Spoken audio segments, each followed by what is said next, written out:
La dépression, Thierry Henry a pris la parole cette semaine. Il s'est confié sur son enfance et sa dépression tout au long de sa carrière de footballeur. À mon enfance, je n'ai pas eu d'affection, dit-il. J'ai été programmé pour réussir.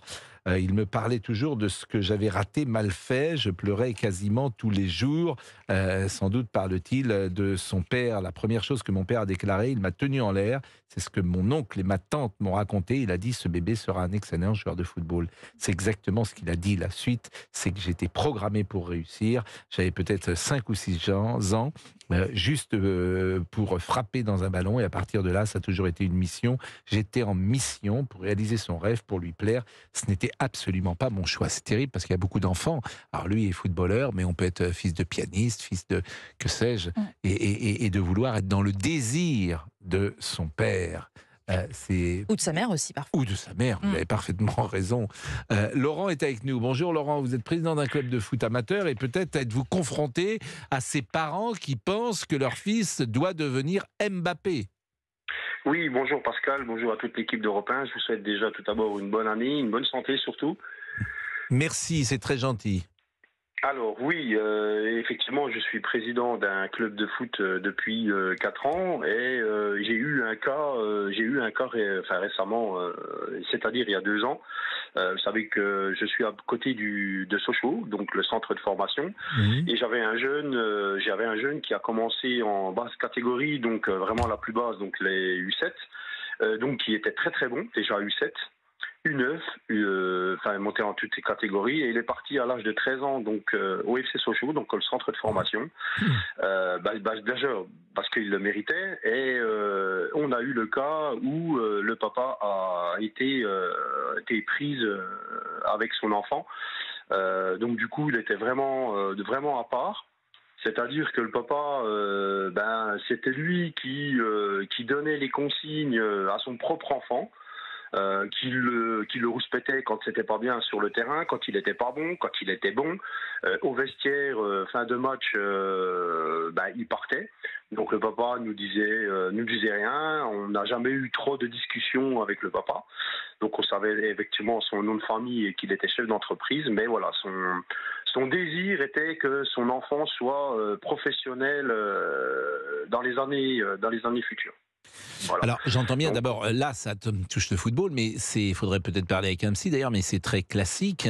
Il y a des parents qui imaginent la vie de leurs enfants, qui les écoutent pas forcément, ils n'écoutent pas le désir de leurs enfants, ils plaquent leur volonté pour plein de raisons. Hein. Ça, vous savez, c'est vrai dans la vie professionnelle, mais ça peut être aussi vrai dans la vie personnelle. C'est-à-dire qu'il y a des parents qui imposent, ou qui imposaient, je pense que ça se fait moins aujourd'hui, un mariage dans certains milieux, bien sûr, et qu'à ce moment-là, vers 40 ou 45 ans, ça peut être une déflagration lorsque celui qui n'est plus un jeune homme ou une jeune femme revisite son enfance.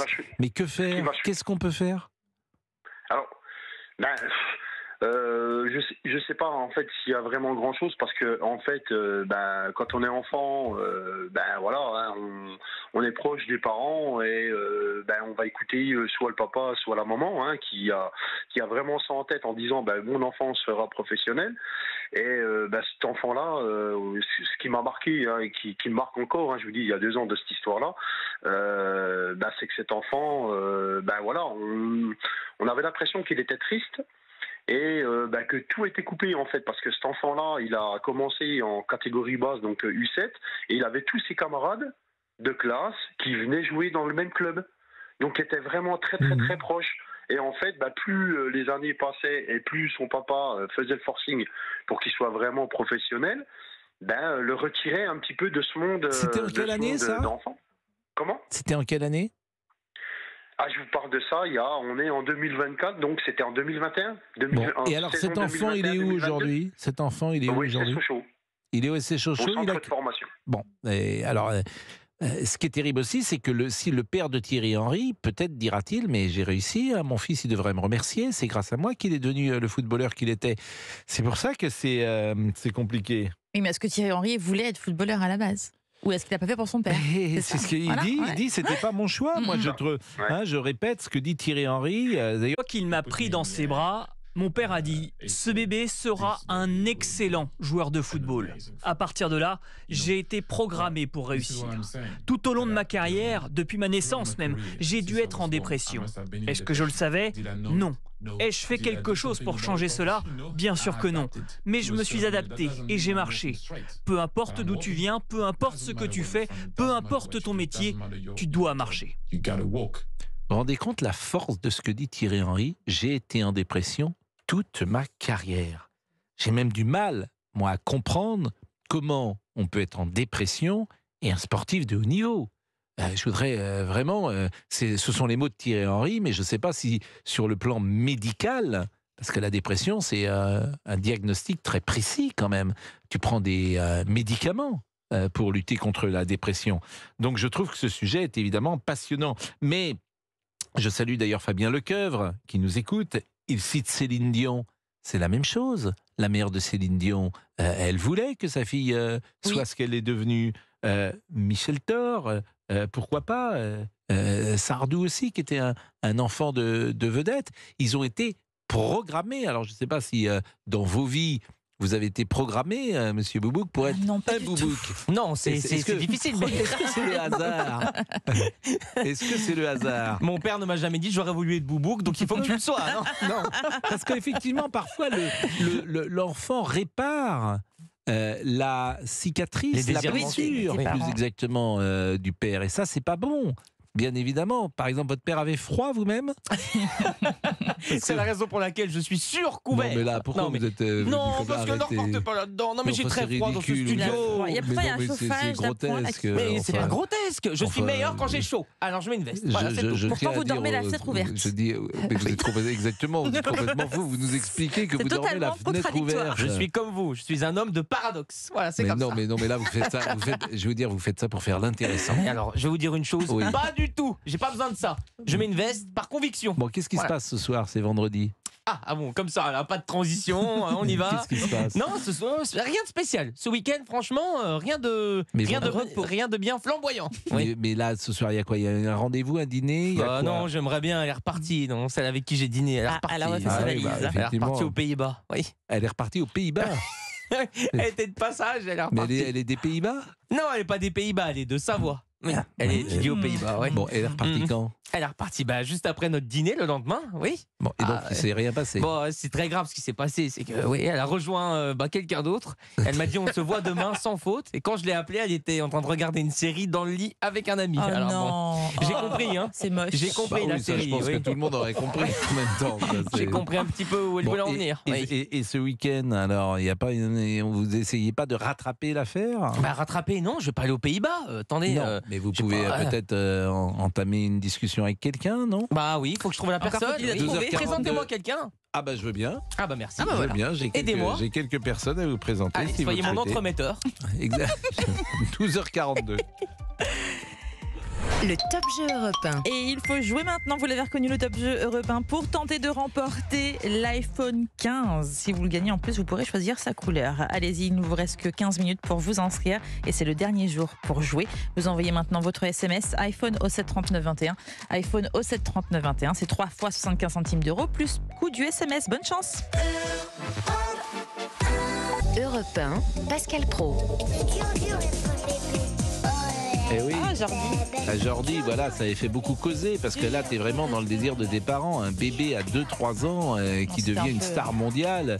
C'est un peu too much. Bon, je salue Florian Carassoumaillan qui, lui, fait l'exact contraire de vous, puisqu'il se déshabille dans la régie. Donc, manifestement, lui, il a chaud. Il ses pectoraux. Je vous assure, je m'inquiète beaucoup de... Je ne sais pas ce que vous en pensez. C'est vrai, une équipe... Entre DJ Fab... Géraldine, en fait, la seule qui est à peu près normale, je trouve, c'est vous. Les radars humains, on part de très loin, alors. Moi, je ne me mets pas dans les gens tout à fait normaux, pour tout vous dire. DJ Fab, je n'en parle plus. C'est le pire. Monsieur, c'est le pire. Oui. Monsieur Carassoumaillan, c'est limite parfois. Lui, il parle une fois, il a dit 3 mots dans la semaine, si vous voulez. Il est en dépression chronique. Je ne sais pas ce que son père voulait faire de lui, mais manifestement, il est en dépression chronique. Et Monsieur Boubouk, il met des doudounes, il a passe-montagne dans le studio. Donc, Bon, Mathieu est avec nous pour parler de ce sujet, effectivement, qui nous intéresse beaucoup, être dans le désir. Et on était avec Laurent tout de suite, qui est président d'un club de foot, qui nous racontait combien un père influençait la vie sportive de son fils. Mathieu, bonjour. Bonjour tout le monde et tous mes vœux à tout le monde. C'est gentil. Vous, vous avez... Il a vécu ça avec un ami d'enfance. Exactement. Oui, alors, oui, ce domaine-là, en fait, je le connais, on va dire, indirectement, parce que ça ne me concernait pas moi. Mmh. Donc là, ce que je peux dire, c'est qu'au jour d'aujourd'hui, à l'heure actuelle, dans nos années aujourd'hui, c'est que oui, on peut voir sur le bord des terrains des pères, des parents. Des parents qui sont totalement, en fait, annihilés par l'espoir des enfants. De les voir percer, on le voit clairement. C'est-à-dire que c'est limite, il faut qu'ils soient professionnels, tout petits. Il faut qu'ils réussissent tout. Ça, on le voit quotidiennement sur le terrain. Et après, comme je disais à Olivier, à l'accueil, c'est que j'expliquais le sujet. C'est-à-dire que moi, je les connais directement parce que j'ai un de mes meilleurs amis qui a fait du foot à très haut niveau, juste avant d'être professionnel. Et il nous disait qu'en fait, il faut le voir différemment aussi. C'est que c'est très dur en étant aussi, joueur de foot. Parce qu'on croit que c'est la gloire, tout ça, mais en fait, compte, psychologiquement aussi, c'est très très dur. Parce qu'on les force, enfin, il nous le disait, on nous forme à être gagnant tout le temps. Ah oui, c'est le principe de la compétition. Et on ne le voit pas comme ça, nous, extérieurement. Parce qu'on a tous envie d'être un jour, je sais pas, chanteur ou joueur de foot, n'importe quoi, pour réussir. Mais en fait, c'est une pression mentale qui est énorme. Derrière. Alors, ça dépend d'ailleurs, parce que je pense que chanteur, ce qui est vrai pour connaître bien le milieu du sport, c'est que c'est une compétition XXL. C'est-à-dire que dans un centre de formation, c'est la guerre. À 12 ans, vous en virez à la fin de l'année, je ne sais combien. À 13 ans, vous en virez je ne sais combien. À 14, vous en virez je ne sais combien. Et votre adversaire, il est dans le vestiaire. Donc, c'est lui qu'il faut tuer. C'est vrai que les sportifs parfois de haut niveau ont des mentales particuliers. C'est pas forcément les gens les plus sympathiques du monde, mais ils sont pas élevés pour ça. Ils sont obsessionnels et en fait ne réussissent que les obsessionnels. C'est-à-dire que des gens qui pensent à 100 ou 150% à ça. Et c'est vrai qu'à côté, il n'y a pas grand-chose. Nadal, après une victoire, entendez-vous bien, à Monaco, parce qu'il n'était pas content de son match, quoi qu'il ait gagné, faisait un entraînement, et un nouvel entraînement. Ce sont des perfectionnistes, je parle du très haut niveau, là. Je parle Ronaldo, de gens, pareil. Voilà. Alors, parfois, il y a évidemment des gens comme Neymar qui font n'importe quoi, mais ils ne sont pas allés au bout de leur potentiel, parce qu'il avait un potentiel exceptionnel, et puis il le gère n'importe comment. Mais le sportif de haut niveau, et j'ai envie de dire souvent les très, très, très grandes réussites, être président de la République, être un chef d'entreprise hors norme, et ça. Souvent, vous avez affaire à des obsessionnels, des gens qui ne pensent qu'à ça. Des chanteurs, des comédiens, je parle de ceux vraiment qui sont devenus parmi les plus importants. Souvent, pas toujours, la règle c'est qu'il n'y a pas de règle, mais souvent, tu as affaire à des obsessionnels, Mathieu. Oui, c'est ça. Mais après, quand je vous parle de l'exemple en plus, moi, c'était fin des années 90, où le foot marchait. Bon, déjà, ça marchait bien, le foot.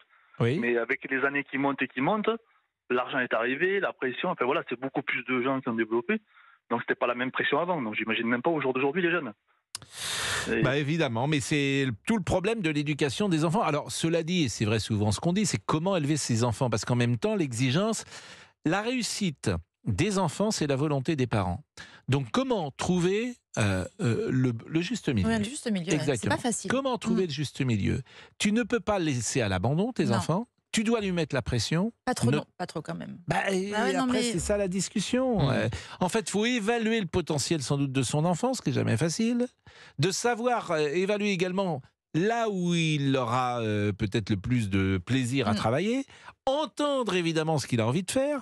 Mais à 13, 14 ans, 15 ans, l'enfant, il te dit je ne sais pas quoi faire, souvent. Vous saviez ce que vous vouliez faire, monsieur Boubouk, à 13-14 ans? Oui, à 14-15 ans, je commençais à savoir. Ouais, et vous vouliez faire quoi? De la radio. Oui, d'accord. Je voulais être animateur. Bon. Oui. J'en suis surpris. Bon, vous saviez ce que vous vouliez faire, vous, à 13-14 ans? À cet âge-là, je voulais être dans l'enseignement. Voilà, je voulais faire. C'est tout ce que je voulais faire. Oui. Je sais que je sais que c'est très loin pour vous, monsieur Fabrice, mais est-ce que vous vous souvenez quand vous aviez 13-14 ans? Je voulais être commentateur sportif, commenter les matchs de foot. C'est vrai? Et en parallèle, à 13-14 ans, j'étais déjà bénévole dans une radio associative. Non, mais c'est vrai que les gens de radio, souvent, ils ont... c'est une obsession. Oui, mais bien, c'est une vocation qui est netto. Mais vous avez des enfants, Mathieu? Pas encore. Bon, mais c'est vrai que c'est pas facile hein, de trouver le bon. Et vous-même, par exemple, le père que vous aviez, il vous a guidé sur un chemin professionnel ou même sur d'autres chemins? Moi? Oui. Ah pardon, en fait non, moi c'est très spécial. Enfin, moi je suis un passionné de voitures. Mais Et votre mon père, oui. Et mon père était commercial dans tout ce qui était carrosserie, mécanique. Ah, voilà. Et il ne Ah voulait oui. absolument pas que je ne bosse là-dedans. Eh Donc oui. lui, il voulait pas. Alors que moi, j'étais omnibulé, parce que quand vous dites là, tout le monde ce que vous voulez faire petit. Alors moi, j'avais un truc quand j'arrivais au collège, c'est que tous les professeurs se foutaient de moi parce que moi, je disais, je voulais être pilote de Formule 1. J'étais obsessionné par ça en fait, et du coup, mon père m'a dit non, les voitures, tu sors des voitures. Mhm. Alors que c'était mon rêve. C'était mon Et rêve de ça, vous travailler là-dedans, regrettez, par exemple, Ouais, aujourd'hui, de ça, ne pas avoir... ça J'ai fait- un énorme regret parce que quand j'étais petit, j'étais très doué pour le dessin. Et j'avais une possibilité d'aller à l'époque chez. Alors c'était pas PSA, mais c'était Peugeot Design pour dessiner les voitures. Et le truc, c'est qu'il fallait monter à Paris. Et mon père m'a dit non. Bah oui, parce que tu vas vous pas êtes tout seul à Paris, c'est Ah oui, négatif. vous étiez jeune. Bon, bah merci en tout cas, Mathieu, et bonne année m'a à fait vous. plaisir. On va marquer une pause. Merde.